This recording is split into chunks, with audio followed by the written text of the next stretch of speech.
तो हेलो दोस्तों, स्वागत है आपका फिर से आप ही के चैनल में। पिछली वीडियो में हम लोगों ने उल्कापिंडों के पृथ्वी पर गिरने से होने वाले नुकसान को जान लिया था। क्या पृथ्वी पर इससे क्या क्या हानियाँ होती हैं, इसके बारे में हम लोगों ने जान लिया था। पृथ्वी का द्रव्यमान कैसे बढ़ रहा है ये भी हम लोगों ने जान लिया था। घनत्व तो कितना है ये भी हम लोगों ने जान लिया था।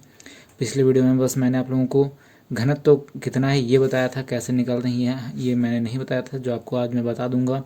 तो शुरू करने से पहले हम आज पहले पढ़ेंगे धूमकेतु, छल तारा क्या होता है, इनका रोल क्या है आकाश में, इन सब के बारे में हम लोग जानेंगे आज। तो चलिए इसी के साथ शुरू करते हैं, ठीक है। तो जैसा कि आप देख सकते हैं टॉपिक का नाम लिखा हुआ है पहले से, धूमकेतु। इसे ही हम कहते हैं पुच्छल तारा। इंग्लिश वाले इसी में आगे निकल जाते हैं क्योंकि एक शब्द में कह देते हैं वो कॉमेट्स, बात ख़त्म। तो धूमकेतु क्या होता है, पुच्छल तारा क्या होता है, ये हम जानते हैं। तो जैसा कि आप लोग जानते हैं कि ग्रहों या फिर तारों के टूटने से जो है अंतरिक्ष में प्लैनेट्स बने थे, और उन्हीं के कुछ टुकड़े जो थे जो एस्ट्रॉयड थे, धूमकेतु थे, पुच्छल तारा था, जिन्हें हम एस्ट्रॉयड्स बेल्ट्स के नाम से जानते थे, ठीक है।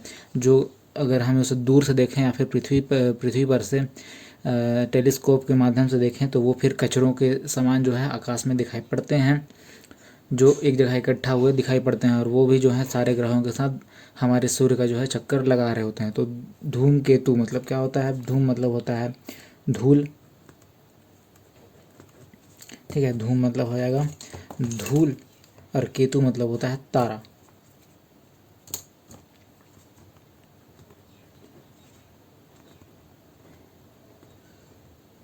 तारा तो धूल से बने हुए कण को ही हम तारे कहते हैं, लेकिन वो सबकी रोशनी के साथ टकराने की वजह से जो है अधिक मात्रा में चमकते हैं, इस वजह से हम इसे तारे कह देते हैं। धूमकेतु चमकता हुआ तारा, ठीक है, जो एक जगह पर इकट्ठा होते हैं अंतरिक्ष में। जब ये क्या होता है कि जब ये गिरते रहते हैं तो गिरते समय जो है ना ज़्यादातर धूल के कण जो होते हैं, इस तारे में जो धूल के कण होते हैं वो ज़्यादातर जो होते हैं भारी जो होते हैं वो आगे की ओर दिखाई पड़ते हैं, ठीक है। जो धूल के कण जो होते हैं जो भारी होते हैं वो आगे की ओर दिखाई पड़ते हैं, और जो हल्के फीके धूल जो बच जाते हैं वो जो है पीछे की ओर दिखाई पड़ते हैं, ठीक है। जो फीके धूल बच जाते हैं वो पीछे की ओर दिखाई पड़ते हैं। जो थोड़े लाइट यहाँ पर ये ख़त्म होने लगते हैं, ये मोटे मोटे धूल के कण जो थे वो आगे दिखाई पड़ गए पहले, और जो बच गए जो खत्म हो रहे थे धीरे धीरे धीरे वो पीछे दिखाई पड़ते हैं। मुट्ठी में एक मुट्ठी बालू लीजिएगा या फिर धूल लीजिएगा पूरा, और उसको फेंक दीजिएगा। जितने भी सारे जो मोटे कण होंगे या फिर जो भारी होंगे जो आगे स्पीड में फेंकेंगे वो आगे ज़्यादा मात्रा में दिखेंगे, और जो पीछे उसके खाली जो है हल्के हल्के धूल ही दिखाई पड़ेंगे, एकदम लाइटली धूल दिखाई पड़ेंगे जो पूंछ के समान दिखाई पड़ते हैं। इसमें भी ऐसा ही कुछ होता है। तो इसमें भी जो भारी धूल के कण थे वो आगे निकल गए, और जो फीके धूल के कण थे वो पीछे पड़ गए। जो पीछे जो दिखाई पड़ते हैं वे थोड़े से जो है पूंछ के समान स्ट्रक्चर बनते हैं, ठीक है। पूंछ के समान स्ट्रक्चर दिखाई पड़ते हैं, इसी कारण हम इसे कहते हैं पुच्छल तारा। पूंछ के समान स्ट्रक्चर बनने के कारण ही हम इसे कह देते हैं पुच्छल तारा, और इसे ही हम कहते हैं धूमकेतु। ये धूमकेतु या फिर पुच्छल तारे जो होते हैं इनके पूंछ किस दिशा में बनते हैं ऐसा पूछा जाता है, तो फिर ये बनते हैं सूरज के विपरीत दिशा में। इसका पूंछ सूरज के विपरीत दिशा में होता है। तो अंतरिक्ष में क्या है कि बहुत सारे क्या धूल या फिर धूमकेतु या फिर पुच्छल तारे बहुत सारे हैं, लेकिन जो फेमस हम लोगों ने उपग्रह भी फेमस का नाम भी याद कराया था, ठीक है। तो इसमें भी कुछ फेमस धूमकेतु या फिर पुच्छल तारे हैं जिनका नाम है, जो सबसे करीब है हमसे उसका नाम है हेली, ठीक है। हेली सबसे फेमस, या फिर कह लीजिए पृथ्वी से सबसे नज़दीक, पृथ्वी से सबसे नज़दीक हेली नाम का एक उल्का या फिर धूमकेतु आप कह सकते हैं, ठीक है। इसके अलावा भी बहुत सारे हैं जो मतलब कि काहुतेक या फिर एस्केरिका इस टाइप से और भी बहुत सारे हैं। तो ये सबसे फेमस है हमारा हेली है। जब पृथ्वी पर जब आप देखते हैं तो शूटिंग स्टार जब आप देखते हैं, टूटता हुआ तारा और हे धूमकेतु, तो इन दोनों में क्या है ना, एक ही इन दोनों को नहीं समझना है। ये दोनों थोड़े अलग अलग हैं, इनकी नेचर जो है अलग अलग होते हैं। धूमकेतु क्या होता है, ये अंतरिक्ष में कचरों के समान जो है ना घूमते रहते हैं। इनके घूमने की जो दिशा होती है वो कहीं भी हो सकती है। ये ऊपर भी जा सकते हैं, नीचे भी जा सकते हैं, दाएं बाएं कहीं भी घूम सकते हैं। लेकिन टूटता हुआ तारा, शूटिंग स्टार जो होता है, ठीक है, टूटता हुआ तारा जो शूटिंग स्टार जो होता है वो नीचे की ओर दिखाई पड़ता है, नीचे की ओर दिखाई पड़ता है। इसका भी जो है ना नीचे की ओर ज़्यादा मोटा दिखाई पड़ता है, ऊपर ये थोड़ा पतला होता जाता है। ये टूटता हुआ दिखाई पड़ता है, ठीक है। टूटता हुआ तारा जो पृथ्वी पर आता है वो चंद सेकंडों के लिए ही दिखाई पड़ता है। और धूमकेतु जो है वो इर्द गिर्द जो है किसी भी दिशा में वो चक्कर लगा रहे होते हैं, ठीक है, क्योंकि वो फ्री फॉल तरीके से गिरते हैं, स्वतंत्र रूप से गिरते हैं, ठीक है। और इसी कारण से पीछे पतला हो जाने के कारण से हम इसे पुच्छल तारा भी कह देते हैं। अब आ जाते हैं हम अपनी पृथ्वी की ओर थोड़ा सा, क्योंकि आप लोगों की इसके घनत्व के बारे में बताना है। घनत्व के बारे में बताना है कि मैंने आपको ये तो बता दिया था कि पृथ्वी का घनत्व जो है वो 5.5 ग्राम पर सेंटीमीटर क्यूब है, ठीक है। 5.5 ग्राम पर सेंटीमीटर क्यूब है ये पृथ्वी का घनत्व है। लेकिन इसको निकाला कैसे जाता है, ये सबके मन में एक बार जो है क्वेश्चन उठेगा ही कि ये कैसे पता चलता है कि भैया पृथ्वी का घनत्व जो है इतना निकाल लेते, इतनी बड़ी पृथ्वी का घनत्व कैसे नाप लिया जाता है। तो इसके लिए जो है पहले देख लीजिए सेंटीमीटर क्यूब पर सेंटीमीटर क्यूब, ठीक है। तो इसके लिए जो है पहले 1 सेंटीमीटर लंबा, 1 सेंटीमीटर चौड़ा, 1 सेंटीमीटर गहरा, ठीक है। ये सारे जो हैं 1 सेंटीमीटर हैं, ये एक बराबर हैं, ऐसा आप इमेजिन करके चलिए। 1 सेंटीमीटर है ये सारे के सारे, 1 सेंटीमीटर। इनकी गहराई 1 सेंटीमीटर है, इनकी लंबाई भी 1 सेंटीमीटर है, चौड़ाई भी 1 ही सेंटीमीटर है।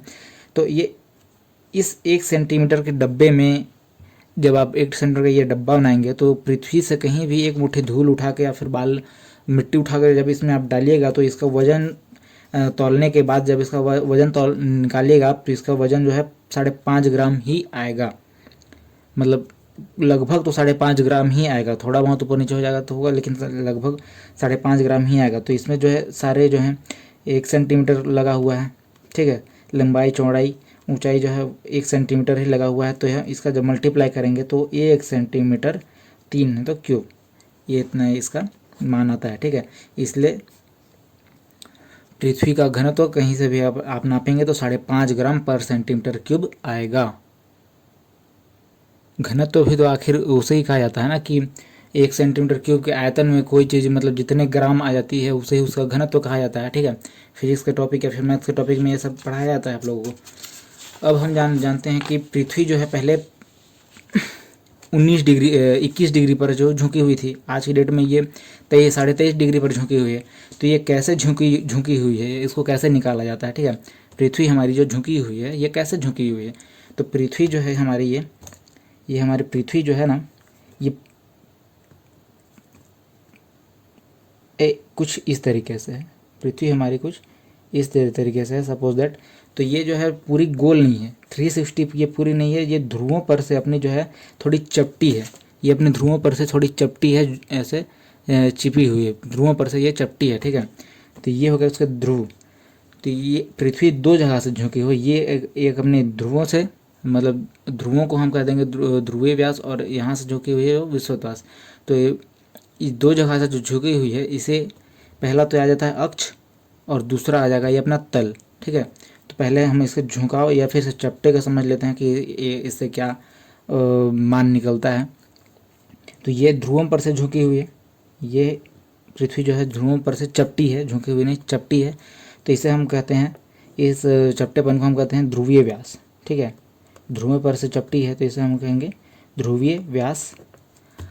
और तो फिर इस ध्रुवीय व्यास का जो लंबाई हो जाता है ये आएगा 12,714 किलोमीटर, ठीक है। ये ध्रुवों पर का व्यास का चपटेपन का ये किलोमीटर के हिसाब से लंबाई है। अब जो है ये विषुवत रेखा है इसकी, ठीक है, ये विषुवत है। अब ये विषुवत रेखा से इसकी लंबाई ज़्यादा दिखाई पड़ रही है, तो इसकी लंबाई जो हो जाएगी फिर ये इसे कहते हैं विषुवत रेखीय व्यास। ये क्योंकि ये विषुवत पर से जो पृथ्वी की जो मोटाई है विषुवत रेखीय व्यास, ठीक है। इसकी जो लंबाई हो जाएगी इसके निकालेंगे तो ये ज़्यादा है उससे, साफ साफ दिख रहा है कि इसकी दूरी जो है ज़्यादा है, तो इसका जो आ जाएगा 12,756 किलोमीटर। ठीक है, 12,756 किलोमीटर। अगर हम इसका मान निकालते हैं 12,756 और 12,714 किलोमीटर, तो इनके बीच का डिफरेंस जो है वो 43 किलोमीटर का डिफरेंस जो है निकल के आता है। ध्रुवीय व्यास और विषुवतीय व्यास के अगर हम डिफरेंस निकालें तो वो कुछ 43 किलोमीटर का डिफरेंस हम दोनों को इन दोनों व्यासों के बीच में हमको दिखाई देगा। अब इसी से हम निकाल लेते हैं पृथ्वी का झुकाव कैसे है। ठीक है, पृथ्वी का झुकाव, पृथ्वी दो साइड से झुकी हुई है। ठीक है, पृथ्वी दो साइडों से झुकी हुई है। कहाँ कहाँ से? ये हो गई हमारी पृथ्वी। अब इसे हम पहले ध्रुवीय पर से एक लकीर खींच देते हैं और एक विषुवतीय लकीर खींच देते हैं। और पृथ्वी जो है हमारे यहाँ से अपने ध्रुव से, अपने अक्ष से, ठीक है, अपने अक्ष से इस ओर झुकी हुई है। यही है 23.5 डिग्री, 23.5 डिग्री ये अपने अक्ष से झुकी हुई है। अगर आप इस ध्रुव के इस लाइन को देखें और विषुवत की इस लाइन को देखें तो आपको 90 डिग्री दिखाई देगा। कोई भी चीज़ अगर सीधा है तो वो 90 डिग्री होगा, लेकिन ये झुका हुआ है तो ये 90 डिग्री नहीं होगा। ठीक है, तो ये जितना झुका है वहाँ से एक लकीर खींच दें तो हमें इसका अक्ष का मान जो है मिल जाता है 23.5 डिग्री। लेकिन ये 90 डिग्री, अगर कोई भी चीज़ सीधी डिग्री है, ठीक है, तो ये 90 डिग्री होनी चाहिए, लेकिन ये 90 डिग्री है नहीं क्योंकि ये अपनी जगह से झुकी हुई है। तो अक्ष पर से 23.5 डिग्री, अक्ष पर 23.5 डिग्री, और फिर क्या बच जाएगा? इसका तल बच जाएगा। ठीक है, तो ये हो गया इसका अक्ष, ये हो गया इसका तल। दोनों को जोड़ें तो ऐसा मान आना चाहिए जिससे कि हमको 90 डिग्री मिले। ठीक है, तो इसका मान जो निकल के आ रहा है वो सामने आ जाता है अक्ष पर से 66.5 डिग्री। ये अपने तल से इतनी झुकी हुई है। ठीक है, पृथ्वी अपने तल से और अपने अक्ष से जो है इतनी झुकी हुई है क्योंकि 23.5 डिग्री में कुछ ऐसा जोड़े या फिर ऐसा घटाए जो फिर हमको 90 डिग्री मिलना चाहिए।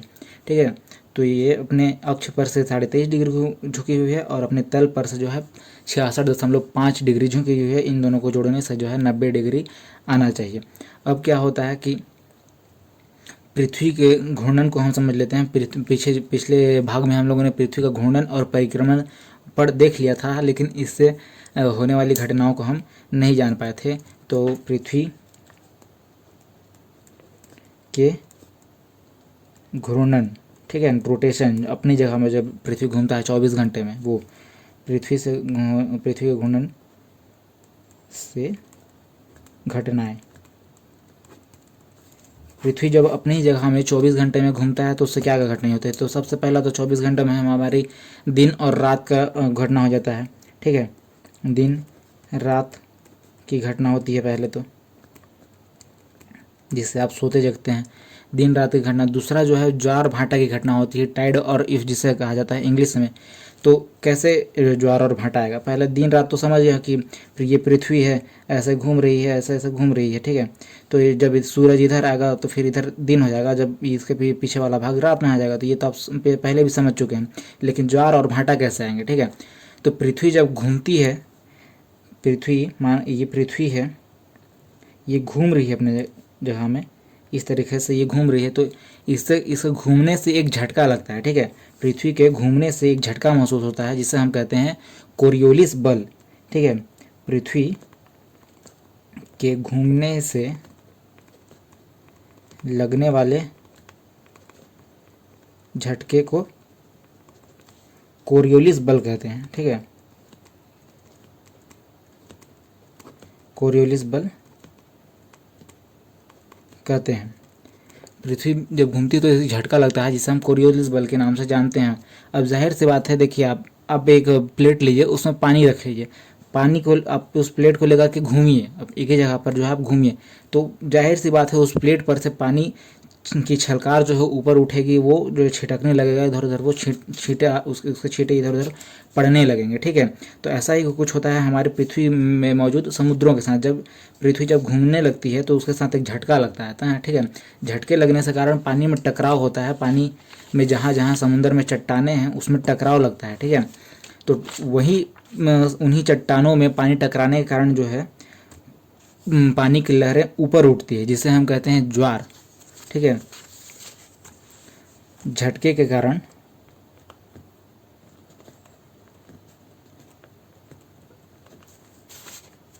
कारण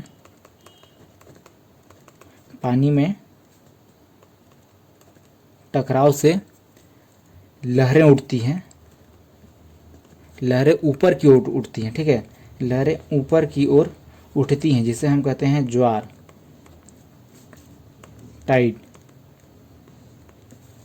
ठीक है। अब ज्वार जब ऊपर उठा है, लहर जो है वो ऊपर उठा है, तो ये जाहिर सी बात है भाई, इसको कोई ताकत तो नहीं ना कि ये ऊपर ही लटका रह जाएगा। ये ऊपर उठा है तो ये ऊपर अगर उठ गया है तो ये नीचे भी गिर जाएगा, ठीक है। जब ये चट्टान से टकराया तो ये ऊपर उड़ गया और फिर कुछ समय बाद ये नीचे गिर गया। पानी से भरे बाल्टी में आप, पानी शांत ही रहेगा, लेकिन वहाँ जाके आप हाथ अंदर डाल के ताली मार दीजिए जोर से, तो वहाँ से पानी के छलकार जो है ऊपर आएगा, उसे आप ज्वार समझ लीजिए। वो जब वो नीचे जाएगा तो फिर उसे हम कहते हैं भाटा, ठीक है। उसे हम कह देते हैं भाटा। ये जब ऊपर गया तो ये ज्वार, ऊपर जाने की क्रिया ज्वार, नीचे आने की क्रिया भाटा। लेकिन ये तभी होता है, ये क्रिया तभी होती है जब ये पानी के बीच में कहीं जो है चट्टानें आती हैं, चट्टानों में टकराने से ही पानी ऊपर उठती है और फिर ये नीचे गिर जाती है, ठीक है। तो ये तो हो गया चट्टानों के कंडीशन में। लेकिन जब चट्टानें नहीं आती हैं, ठीक है, चट्टानें जब नहीं आती हैं, समुद्र के बीच में जब कोई ज़मीन या चट्टान नहीं आएगी तो समुद्र के बहाव जो है वो सीधा बहने लगेगा। समुद्र जो है सीधा बहने लगता है इस दिशा में, इस गति से ये आराम से जो है सीधा बहते रहता है। तो इस पानी के इस बहने के कारण जो है हमारे जो है ना धीरे धीरे धीरे ठंडी ठंडी थोड़ी हवा महसूस होती है, ठीक है। समुद्री तट में आप जाके देखिएगा तो आपको थोड़ी सी थोड़ी जो है हवा महसूस होगी, ठंडी हवा महसूस होगी, जिसे हम कहते हैं समीर, जिसे हम कहते हैं समीर। इंग्लिश में इसे कहता है ब्रिज, इंग्लिश में इसे ब्रिज कहा जाता है। तो समीर किसे कहा जाता है पूछा जाएगा तो फिर पानी जब अपनी दिशा में धीरे धीरे बहती रहती है तो इसी कारण जो है हवाएं धीरे चलती है, और इसे ही हम इनसे निकलने वाली हवाओं को हम कहते हैं समीर या फिर ब्रिज। तो पानी जब सीधी बहती हैं तो उसे हम कहते हैं जलधारा, जलधारा। पानी के सीधे बहने की प्रक्रिया जलधारा कहलाती है, ठीक है। अब ये हो गया पृथ्वी का घूर्णन। अब समझ लेते हैं पृथ्वी का परिक्रमण, पृथ्वी का परिक्रमण रिवोल्यूशन, ठीक है।